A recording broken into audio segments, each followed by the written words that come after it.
Welcome, Shannon and Beth.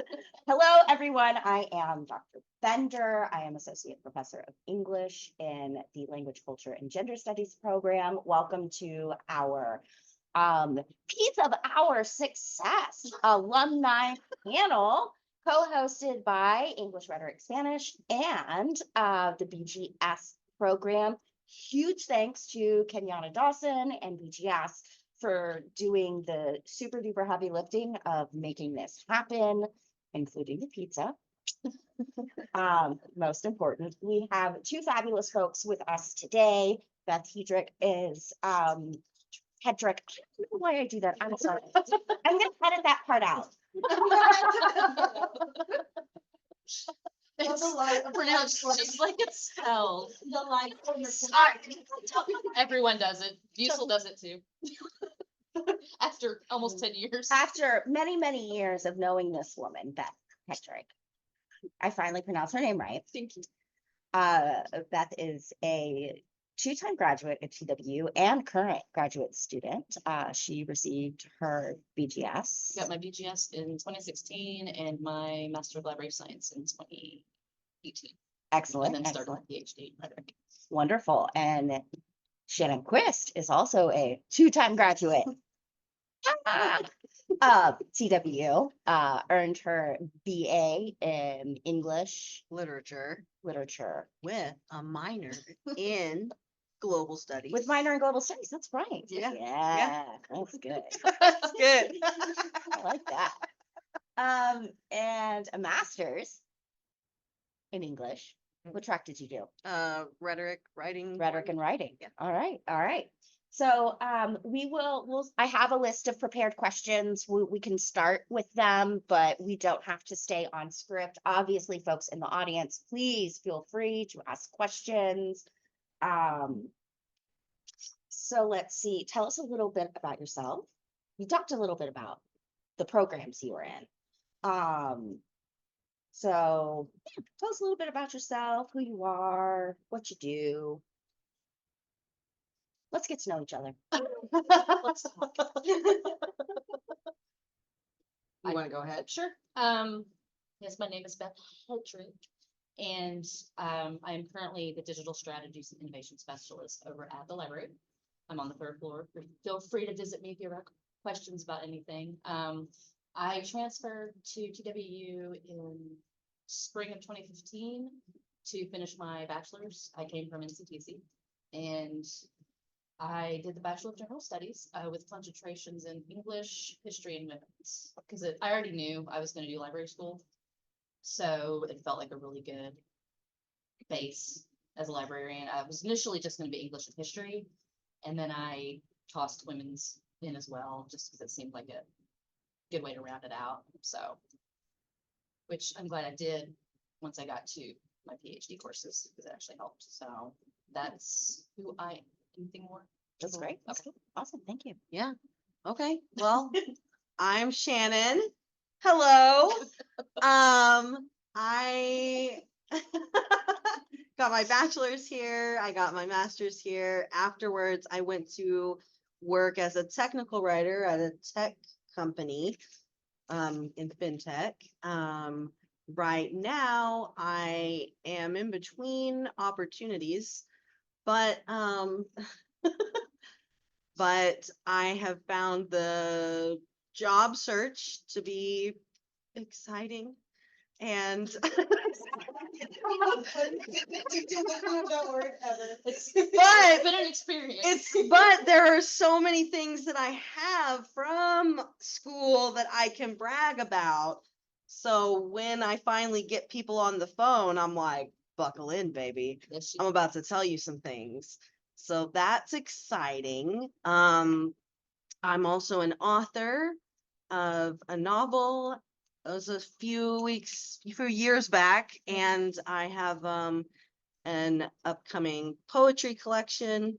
Please tell your friends about it. Okay, now you're obligated to tell us the title so that we can. Mirrors Made of Ink. she's very active on Instagram. I am super active on Instagram, and if you just Google my name, Shannon Quist, you will find me.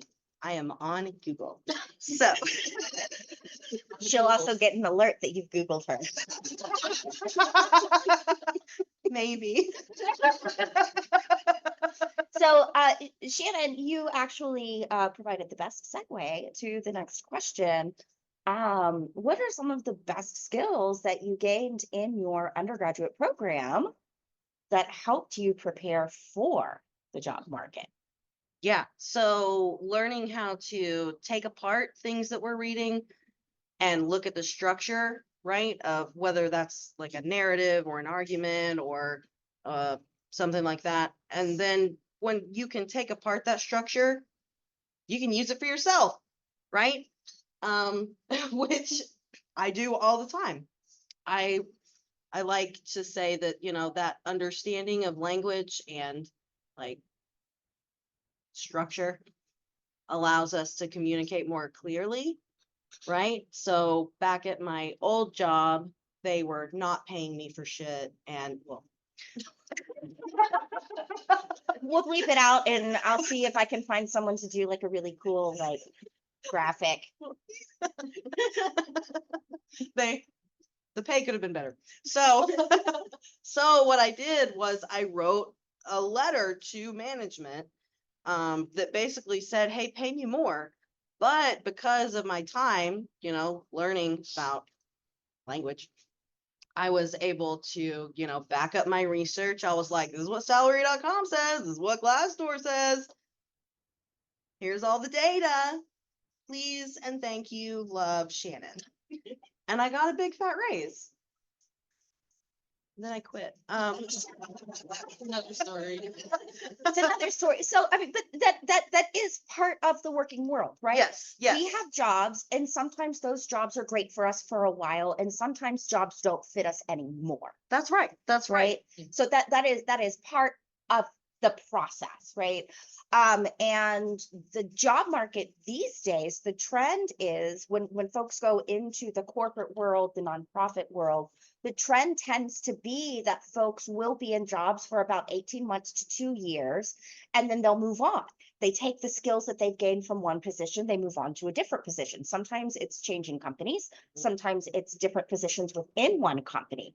But we don't generally see that trend of, say, our parents' generation, my parents' generation. My dad's been at the same job since 1983. My dad Right. graduated his college degree, got a job, and retired from the Yes, same right. place. That's not the norm anymore.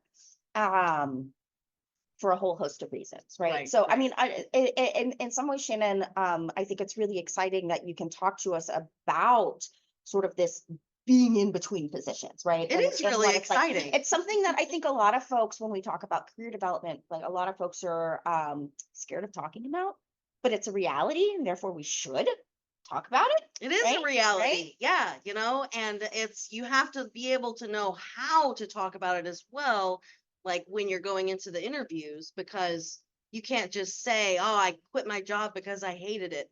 No.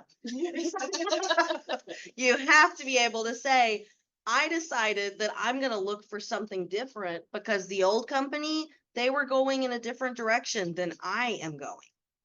We had to split ways, and that's true also.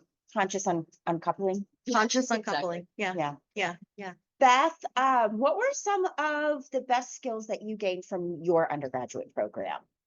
The fact that I did the general studies and because it was an I can never say that word, interdisciplinary degree. It actually not so much for library school, but once I started my PhD coursework, it helped because my focus is, as a PhD student, is open access.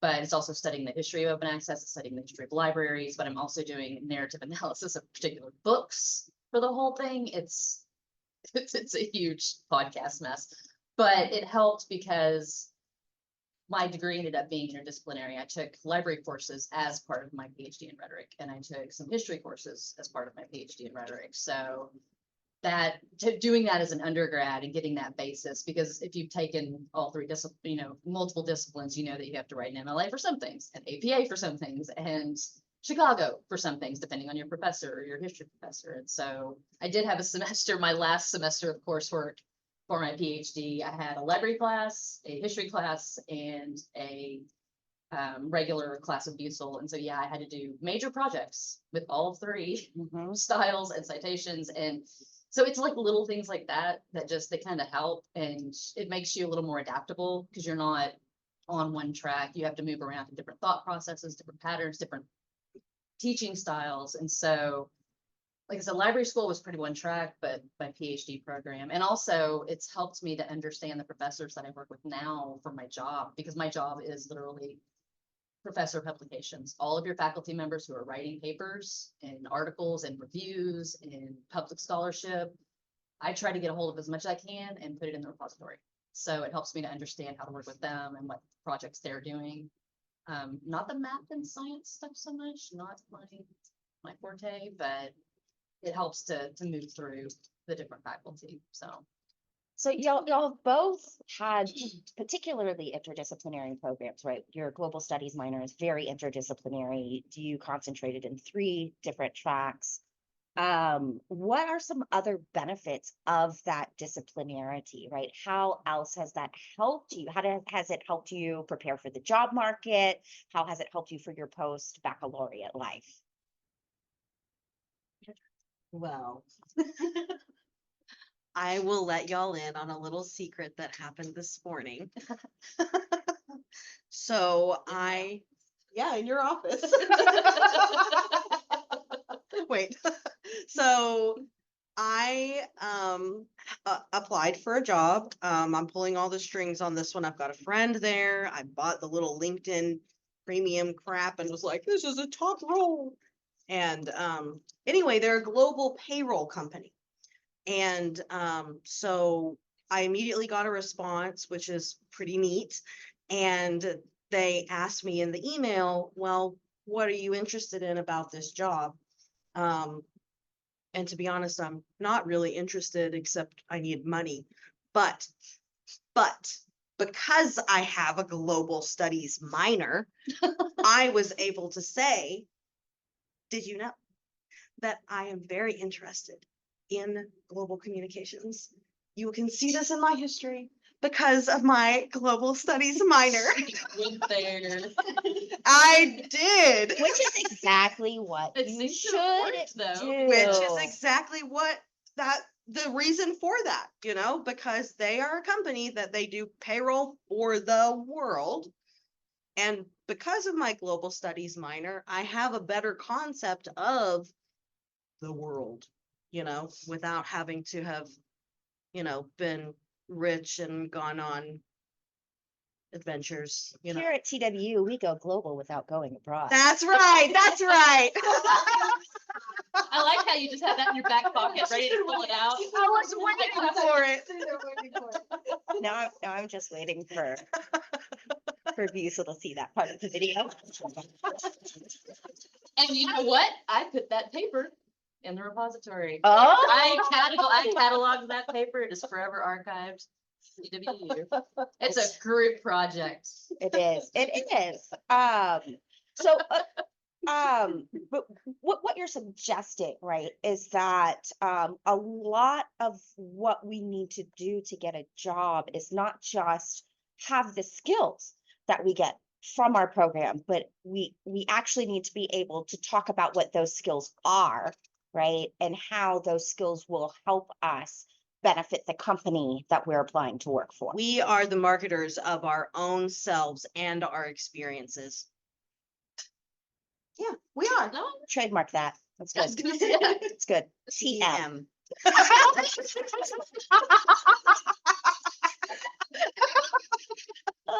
That's going in the notebook. I was Yeah, writing TM after the. We're going on what? We've known each other for I was almost gonna a say, decade, people have Shannon. had too many different situations, both in and out of school. And this is where you end. This is where you end up. How about you, Beth? The interdisciplinarity, the marketing of yourself. I mean, things were a little different for me, just because as soon as I knew I wanted to be a librarian, and then I got to TWU and I saw the library, and I started library school, and I knew I wanted to be Because what happened was I started library school in January of 2017, and in February, TWU Library hired me as graduate research assistant. And so I wanted to be a public librarian before that, and then I saw the library and wanted to be an academic librarian and stay there forever, and I have managed to so far.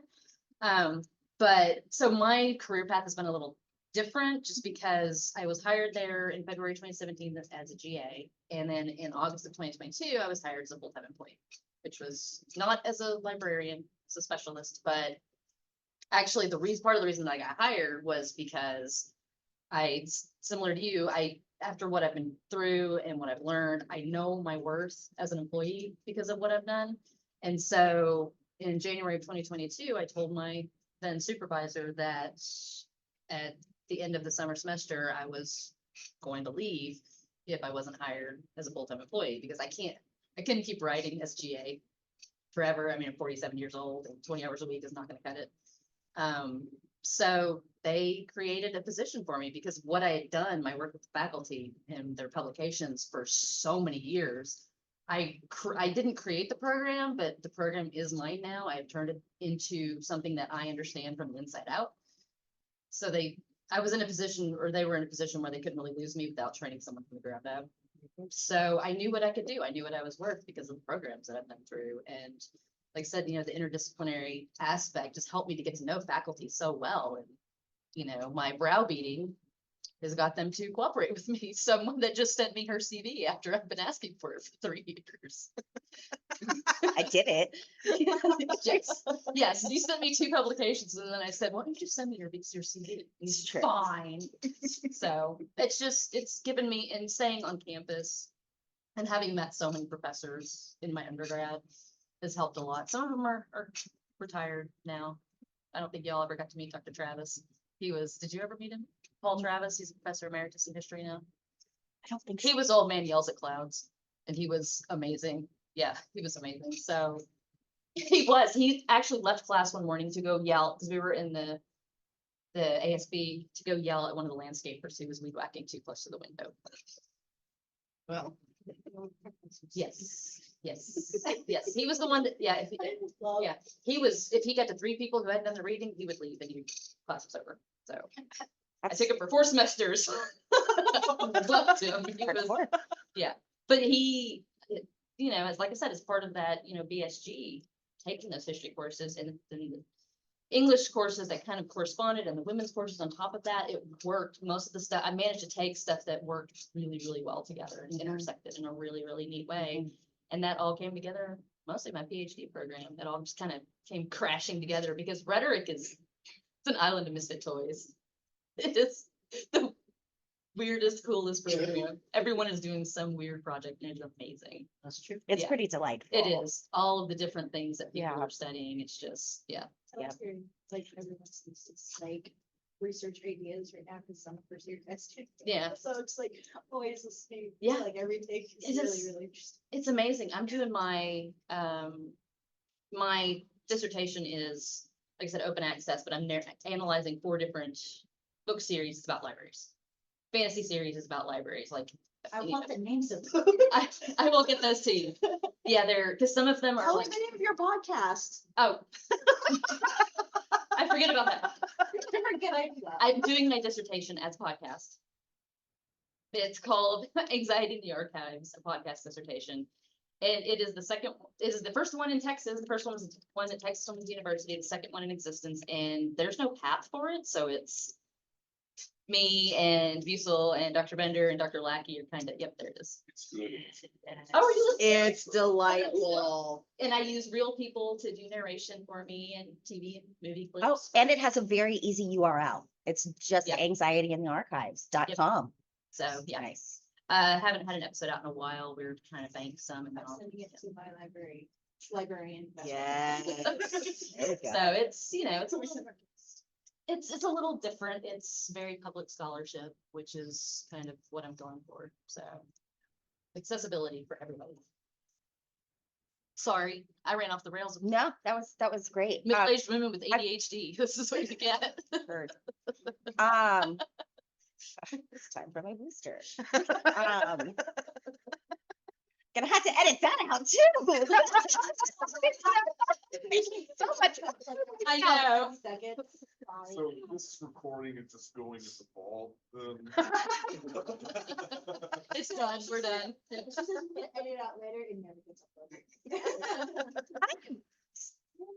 75% of the time manage to upload things that I say I'm gonna That's pretty upload. strong. It's a pretty solid track record. Until last year, I had the best email response time of any faculty in the program And as now, well. Now it's terrible.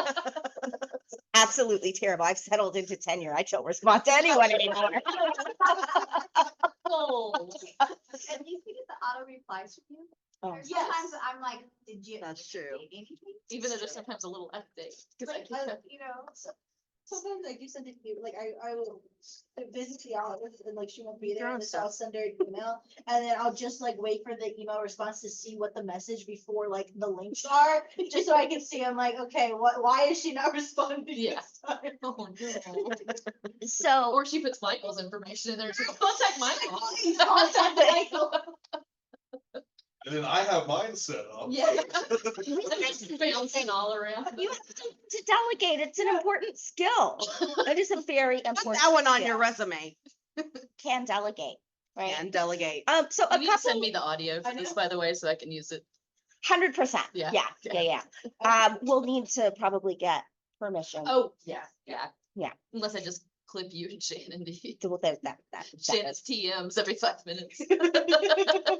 So one of the things that I love about our English program is the fact that we do require a minor, right? So automatically our program is interdisciplinary. English studies is itself, right, very interdisciplinary in our approaches.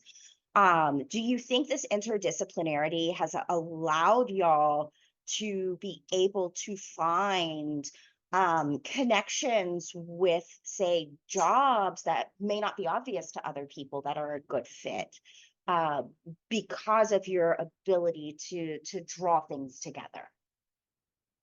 Yeah, I think so. I mean, my example with the global company really plays into that, but also just when I was in, classes and we were reading things, it's very obvious that everything is interdisciplinary, right? Because it's, yeah, you know how to read and you know how to write. Now, guess what we're going to read and write about? This and this and this and this and these two things that should never meet, and all of that. So it's, yeah, Yeah. I think that's Well, an I so obvious one. so it may seem obvious, right? It for us, it's I think for folks in English studies, I think it tends to be very naturalized, Yeah. like these interconnections, but it Yes. is for everybody Yeah. in every discipline. So that there is sort of an innate, right, thing in the discipline itself. Same thing with the general studies degree, right? That helps us do what we do. I Yes. can speak to that too, because it's really interesting. I'm in a Spanish film and literature and writers class right now, because I'm a Spanish minor. And there's other people with Spanish minors, in the class, but whose major is not English. And I yeah. can tell because we're doing film analysis. And I've been doing film analysis as a hobby since I was like 10, and my parents got mad at me for it because I talked through the movie. But I analyzed, we were talking about the ending of the movie scene, and I like go on this entire tangent about like the road and what it means that they're looking at each other, like all of this stuff, and her analyzing the walk like that they're doing. And the girl next to me just kind of goes, "What? I didn't see any of that. I thought she was just walking down the street." And I was like, "What?" And then I realized, oh right, not everybody here is an English major. That's another thing too, though, is like, we are given the skills to be able to find deeper meaning. And I think that's really powerful as well, because once you learn how to speak about that, then you can learn how to, another word for bullshit about that.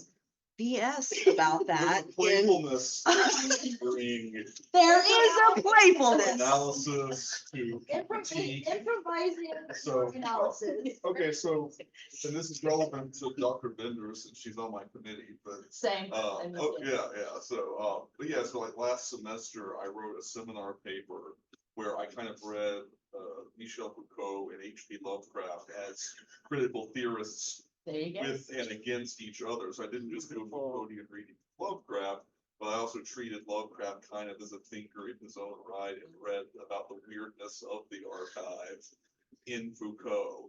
And that would probably shock and horrify someone who was more locked into a standard sort of old school model of disciplinarity. But when you do have this interdisciplinary approach, you get the opportunity to do that. You can reach some really interesting, I think, interesting insights for your work. I agree. My master's thesis was very heavy on the psychology side. So I found a psychological theory that some adoptee psychiatrists had coined, and I was like, that's neat. Have we ever talked about that as a narrative theory? You know? And so I just, but yeah, a lot of my citations were psychology and then narrative, and it seemed like a perfect pairing. Yeah. So what would you say, there are a couple of other things y'all have brought up. So for example, LinkedIn, know who you know. But before we get there, I do want to ask you a couple of other questions about your time at school. Mhm. What would you say are some of the things folks currently in school should make sure they do before they graduate? Go ahead, because I'm trying to think about what I do. Make sure your LinkedIn is good. Make sure you have a resume. Make sure you have a template cover letter. Make sure that you have a portfolio and a BGS has website. you do that. Yeah. Yeah, the Yeah. BGS has you do all of In our capstone, we had to do all of that, but like, just do it. It's You just good know, practice. just a good practice, because cover letters are super annoying to write. You want to go ahead and have a template that you can be like, well, at least the meat is here. I can change this and I can change this, and it's a quicker editing process, and then you can send it off. Whereas if you just write one from scratch every time, you will die. Yeah. So, CV is a good idea because there's the resume and there's also the CV if you tend to stay. yeah, Yeah. yeah, and Well, several. they're also changeable because I'll change mine around depending on what I'm sending it to, whether I need to highlight like when I applied for my job, the full-time position, I highlighted the work that I had done at the library, but for some things I'll highlight my education or, whatever. So it's make one that you can just move chunks of it around, what you need to do. If I'm applying for a conference committee, I put all the conferences I worked on, Mhm. so just, make it changeable, it's just different puzzle pieces, so. I remember if it was you, or if it was Dr. Johnston. I think it was both of you actually, but had like told us to have like a master resume that you just like Yeah. move everything over, and then You're playing Jenga with your, yeah, with your. Yeah, you are. Yeah. and then also to take all those sections that say this course, like course objective sections of every single syllabus you ever received, copy and paste them over, because those are the skills you're like officially trained in. Mhm, And as soon as mhm. I saw that every person comes to me with a resume at the right site now, Yeah. I'm like, hey, do this. Oh, you're with Yeah. the right side? Yeah. I work at the right site. Oh, okay. I work at the right site and as a TA. Okay, I'm up on the third Nice. floor in the back, but yeah, I'm wandering around like Mr. Rochester's wife up there.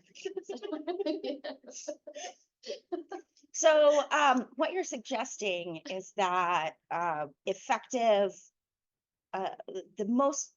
to make ourselves most effective when we apply for jobs, we want to tailor our materials to the job that we're applying Absolutely, for, because right? it shows that you paid attention to what you're applying for, that that you're actively invested in what you're doing. You're not just sending out, resumes and, Right, right, yeah.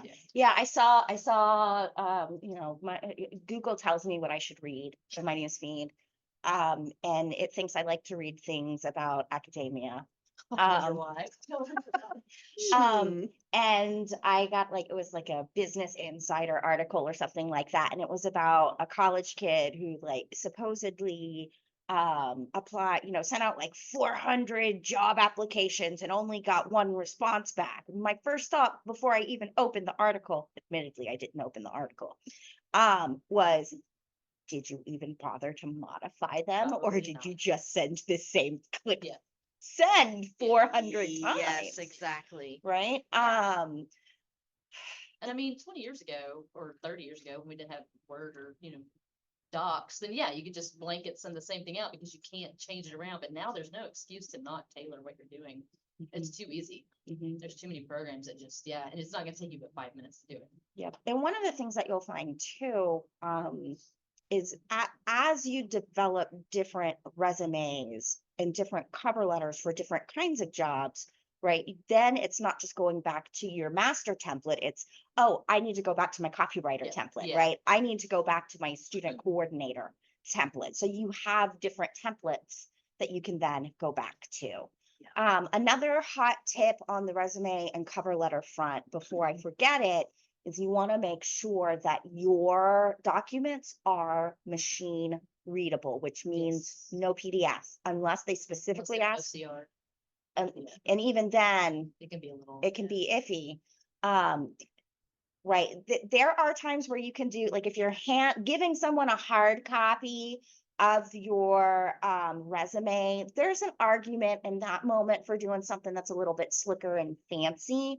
But when you're like, if you're sending out job applications, otherwise you are actually better off with a very simple, low styled, high impact because of the language that you're using, right? Because when the resumes and cover letters are fed through these machine readers, they're looking for a certain percent of match before your materials are even seen by a human, Yeah. right? They're using these machines to cull. There's a website that I think it's like scan.ai or something where you can run your resume through and it will give you tips on how to make sure your resume is ATS readable. Hold on. Let me just pull up my spreadsheet. Nope, not CastBest. See. No, it's okay. Job Hunt 2020. Okay.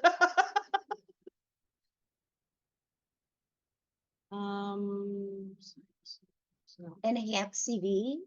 Well, look, they get some different Well, there's options out probably a there. lot of them now with. Yeah. Jobscan.com and careerflow.ai. Mm. Yeah. That's So very gendered with that tie. look, Hey, I'm wearing a tie every now and then. I do too. I'm just very gendered. I The didn't make working this world is for website. men. Duh. So talk to me a little bit about networking, right? Why do we need, what is networking? How do you define it? How do you do it? Why does it matter? I don't. Networking is super important and super uncomfortable. Yes, that was what I was going for. The word itself just kind of raises, but I mean, you do need to make. I prefer to network one-on-one because I'm more enjoyable in a one-on-one setting. But so what that means though is at your job, wherever you are, you make a friend and say, hey, let's connect on LinkedIn. And they can roll their eyes and then you still send that friend request, you know? And then when you're in a situation like me and you're like, nope, I'm looking for something better, right? Then you start hitting them all up and you say, hey, I'm looking for something with writing. Do you know of anything? Keep your eye out. And She doesn't they, use that voice. I totally do. And they will though. And the more friends you have, the more in-network jobs will show up on your LinkedIn. And it's super helpful when someone in network, your friends, have a job because then you can say, well, yeah, I am friends with Beth. You should talk to me about this job because we're friends and blah, blah, blah. And they'll be like, great. Yeah. You're welcome. Get your hands out of my hand. No. So, right, so there are multiple kinds of networking that we do, right? Because the job you applied for, you know someone who I works know there, somebody right? there. And so they were able to, Aren't as uncomfortable. Networking can be extraordinarily uncomfortable, but networking can happen in all kinds of ways, right? One of the people y'all have introduced me to, just going out for an afternoon at Harvest House or wherever, just to have coffee, just at Starbucks. It doesn't have to be awkward and uncomfortable. If you can separate from that weird environment and just meet people on their level. I guess I just have worked remotely too long. So everything I do is Yeah. digital, you know? Yeah. But Weird when you work remotely too long. So, right, so one of the things to keep in mind is that work that we get paid for is not the only way we build skills. Yes. And work and quote unquote professional settings are not the only ways we network. Being able- One of the reasons I have been able to grow my network in Denton, besides the fact that I've been here for a bajillion years, is because of my community service. Yes. Right? Absolutely. I am involved in my community, so I have developed connections with members of the community, right? And from that, I'm able to put folks in touch with other people, right? So it's not just about what, for me, a lot of it is about leveraging my connections, right? To in the support of students. So you want to think about all of the spaces that you're in as potential networking opportunities, right? Everybody you know, almost everybody you know, let me avoid generalizations, almost everybody you know is a potential link to a job in some way, even if it's, I know someone who knows someone who knows someone, Yeah. right? My future brother-in-law, March 8, 2025, baby Becca Bender gets married, very exciting, to a British dude. I know, whatever. Baby girl's living my dream. I love my husband. Love my husband, love my children, love my wife. Another thing I How do gotta you feel about that, Britlet? You're doing okay? Anyway, Alex is in logistics, right? One of my really good friends is head of logistics for Frito-Lay. I know her from around town, right? Like I knew her when she was interning at Frito-Lay. I've known her for that long. But I was able to put them in touch, right? So that, because I want them to move back up here. I'm not gonna lie. It's very selfish, but I want them to move back up here. So giving him some connections in this area, right? Benefits. Even if no jobs ever open up at Frito-Lay that are a good fit for him, that's those people, right? So now that they're in touch, she can put him in touch with other people. So there's that kind of networking. And then of course, social media, right? You do, I do want to give the standard social media caveat, right? You do want to be really careful about your social media presence. Lock everything down. Yeah. Just because it's under a different name doesn't Somebody mean will find it. people won't find it, right? So you really want to make sure that you are locking things down. Employers do Google you, Yes. right? Especially if your name's. And another, yeah. Well, I mean, like, so again, baby sister goes off to college and she posts something on Snapchat that anybody in the world can see, and she's doing a shot of shot luge. We had to have a moment, right? Don't I post the shot, Liz. Did not judge her, right? Shot luge. We're Was all out to fun. have fun, you know? You don't want to post that because you don't want potential employers to see that. You are cultivating an identity, you're cultivating a personality for yourself when you are going out on the job market. That said, there's nothing that says you have to be different than yourself on your more professional social media.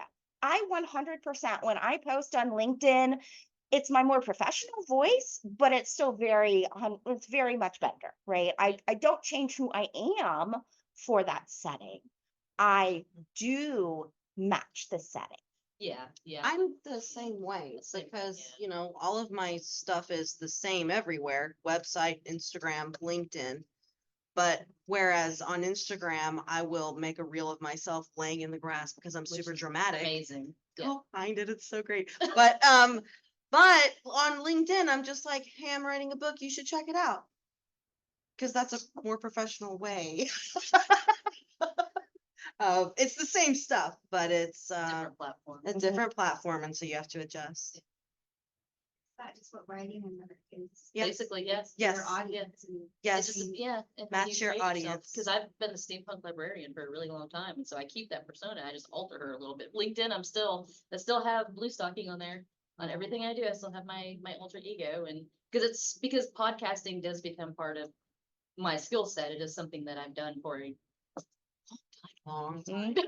Yeah. Yep. It's 2017, Yep. so it's they're not, my first one was not great, but it's a skill set, and like I said, that character that I created is part of that skill set. So I keep that around. This is who I am. I'm Elizabeth Hedrick. I'm a librarian. I'm also blue stocking, the post-apocalyptic librarian. So it's, Yeah.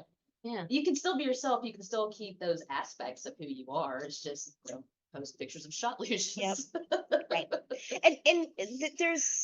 There's another really, I mean, there are many important reasons why you want to be yourself, but one of the most important reasons is you don't want to get a job where they think you're someone that you're not, Yes. because then you're either stuck in that persona or they, right, are like, oh, this is not the person we thought we Right. hired, right? Exactly. You are beautiful and lovely as you are, and you should be that human when you go out on the job market. I had a conversation with a pal, former student. Did y'all know Michael Hollingshed? I think. The names. Yeah. Michael and I had coffee on Saturday. And I know. And he asked me, I'm gonna have to bleep that out too. Uh, but he asked me, can you understand me when I talk, right? Because we all talk differently. We have different words. And I was honest with him. I said, Michael, I've known you for so long. I don't have any problems understanding you. If this is something you're concerned about, you can just let folks know, hey, I have a tendency to talk really quickly. If you need me to slow down or repeat anything, just let me know, right? And I think that's another, sort of anecdotally,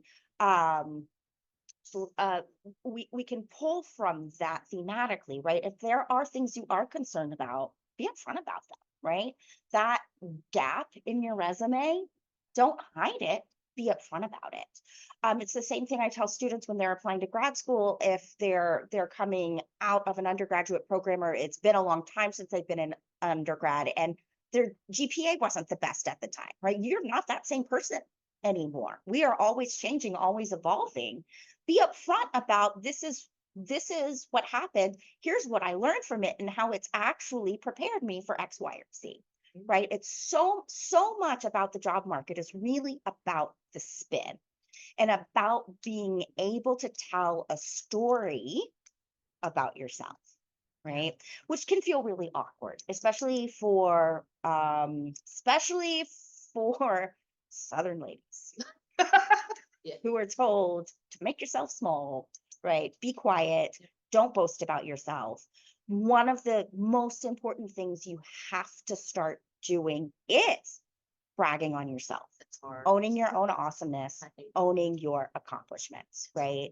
And there are all different ways to do it, but you have to be able to say, look how awesome I am, because you want those employers to see you.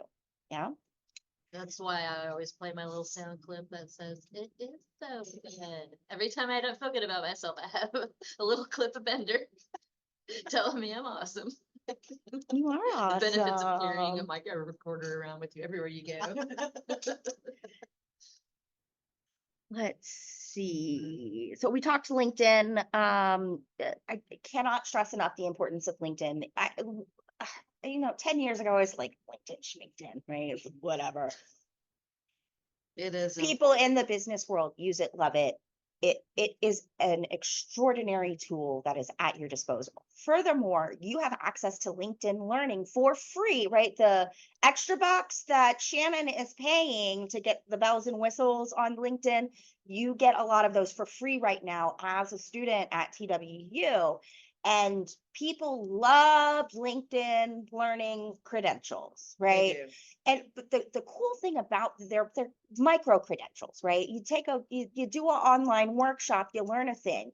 But one of the things that can do for you is as you're starting to prepare for the job market, you can do these different workshops to gain some of these skills, to learn. Sometimes it's useful just to learn the terminology, right? So for example, I think I did like an SEO before I got this job, and I was thinking about leaving academia. I was thinking about like maybe moving into something more copywriting, editing, web-based, and I needed to learn about SEO optimization, right? Did a LinkedIn You're gonna have to workshop. send me that course. I need it. Okay. I will. Well, SEO optimization is changing quite a bit. Yeah. I personally think you should learn RDF Yeah. and XML. I do know XML. Okay. I need Markdown though. I need to learn Markdown. I'm starting a workshop this weekend. Building websites. Nice. Let's see. What do you know now that you wish you had known during your time at school? Ugh. So many things, right? I don't know, maybe it's because I started when I was older, and so, because I started when I was 36, so, Probably, I wish I would have known how to negotiate, at what point of the interview process to negotiate at. yeah. Because when I was interviewing for my tech writing job, I kept waiting for the moment and then it didn't happen because I didn't make it happen. And then I got started at a salary that wasn't appropriate for my work, you know? Yeah, yeah, definitely. But you just have to make, you have to make it happen. Mhm. You have to be able to clearly articulate your worth based on the work you're providing. You can't just say, well, my last job paid me this, so I deserve this. You have to be able to say, well, according to everything you've laid out that's in the job description, I need to be paid this much, you know? Mhm. So I wish I had known that. I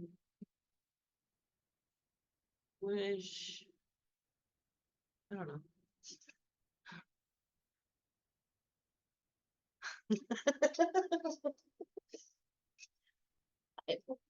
So something else, just a couple of other things before we wrap up. Some of my favorite tidbits. You have the right to say no. Just because you're offered a job, you don't have to say yes. If it doesn't feel right, it's not right. Listen to your gut, follow your instincts. Don't lock yourself You into it. you know what's right for you. All right. I think for a lot of folks, right, the fear of not having a job, right, and the desire to have that job, to do the work, to get the paycheck is so strong that we feel compelled to say yes to the first thing that comes along. But you don't have to do that, right? Just because you say yes now doesn't mean you can't say no later, right? And I think Shannon is an excellent example of that. What fits now may not fit later. What you decide to do now is not what you have to do even 10 years from now. You always have the opportunity to pivot. If you choose to pivot, you might want to reach back out to career services, right? Career Connections is always open to you. As a TW alum, you always have access to it. When plans change. And plans change. Be prepared Yeah. for your, yeah. You always have, we do the teacher learner model here. We learn from and teach each other. Thank you. You always have access to your faculty, right? We are always here for you. Yeah, because I stayed in contact with Usul for the 2 years that I was in library school. I wasn't her student. And I actually only took her for 2 classes as an undergrad. I wrote a paper that made her really happy and excited. And then we just stayed in touch. And then she's like, why don't you start the PhD in rhetoric? And I'm like, okay. So, they're always available. Yep.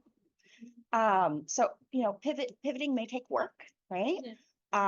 But as I'm trying to teach my 6-year-olds, just because it's challenging doesn't mean it's not worthwhile. We have to lean into the challenge. Apparently 6-year-olds don't agree. No, if you can't do it right away, just drop it and do something else. Yeah. Enjoy the challenge, honey. Does not go over well. Does not go over They'll well. get there. I didn't. Like girls remembering content.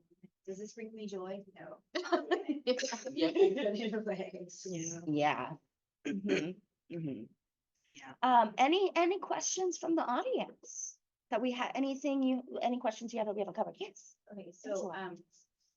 I'm, English 7 through 12, so I'm kind of in a different situation where there's a huge need for teachers.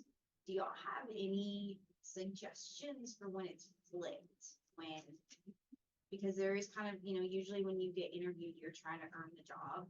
Whereas now, it feels like districts are They're trying to pull in, to yeah, pull in you. yeah.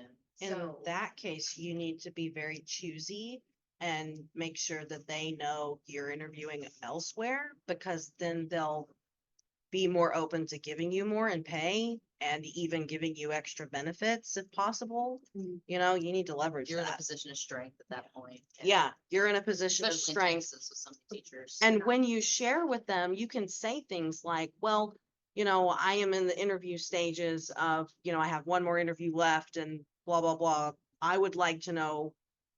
You can make them tell you things by using that leverage so that you can say things like, I want to make the best decision. And I need all of this information from you. I need you to tell me what you're going to provide me with so I can compare, you know? Yeah. Wouldn't something akin to this focus specifically on negotiation be helpful? Sorry, I have to put my sunglasses on because I cannot see. Oh my, hi, how you Uh, doing? I can see y'all now. Sorry, I've been staring at just lots of They're color. just, they're very large, Lots. that's all. Perfect. Would Up something there. about like negotiating be helpful? Probably. I know the Career Okay. Center does one with a, organization that's not, I don't think it's on the school itself, they go to different schools, and they've done it, I think, past fall. Okay. spring. Okay. I think it's past two falls, Mhm. they've done it, so Career Centers has contact. Excellent, Mm, excellent. mm. Yeah. Jobs are different, right? Public school systems, there are certain things that administrators can do, but there are a lot of things they can't do because here's the scale, here's that starting salary, right? Right. Here's what the benefits are. But can you negotiate a better schedule for your first year, right? Right. Can you negotiate for the classes you really want? So part of what you need to think, what are the perks that go along with the kind of job that you're applying for that would make your life better, right? For some folks, it's remote work. For some folks, it's getting those AP classes, right? Not getting stuck with 5 different preps your first year. What kind of professional development support can you provide? So there are a lot of different things that ultimately sort of fall into the perks category. That you can negotiate. Yeah, and then of course there are things like benefits, retirement plans. I definitely recommend just to have even just a basic knowledge of what retirement plans are, how they function, what it, because a lot of benefits packages will come with a, as a company, we match X, Y, or Z percent, right? So money comes out of your paycheck into your 401k, but then they match a certain amount. But some places, so for example, state of Texas, you have to work for the state for 5 years to become fully vested. What that means is, if someone starts working for the state and they only work for the state for 4 years, everything that they personally have put into retirement is still there, but everything the state puts in, you're not fully vested, right? It makes a difference. Yeah. So understanding the mechanisms of retirement, the kinds of insurance packages, right, that they are offering. And if you don't know the answers, there are people out there who do, right? Librarians, first of all. Except I didn't know how to do I didn't know about Wow. any, I'd never had a retirement plan until I got this job and started working for the state. But there Didn't know what it was. there are people out there, there are Yeah. websites out there, now you I- have resources, we are out here, right? Public Yeah. librarians are, Yeah. public librarians are great. So Yep. Yeah. What's interesting about this conversation is it makes me think about, so as a technical writer, a lot of the job opportunities that I have in front of me are not full-time positions, they're contract. And the thing about contract is there aren't benefits. They don't pay for your medical insurance. You don't get a 401k. If you don't work, you don't get paid, kind of thing. But the nice thing about contracts is to make up for that lack in benefits, they will pay you more. Yes, So that you can pay for it on this. Yes. 100%. Yes. Some contract jobs actually do come with benefits. It just depends on the company. A lot of them will come with like insurance, but not the 401k. Right. And then the other thing to keep in mind with contract jobs is you want to determine whether or not your contract job requires that you pay the taxes yourself, or if you get a W-2 from them, right? Mhm, mhm. So there's, you know, when we're talking jobs, job market, there's like a whole other realm of adulting that goes along with it. So Girl. going into that world, I'm not suggesting that you have to know all the ins and outs of everything, but going into that world with a sense of what is out there, what they're going to be offering you, the terms that they're going to be using is going to help you negotiate more in your favor. Yeah? Yep. Okay. Thank you all so much for coming. I hope you've enjoyed this edited video. We'll see you next time.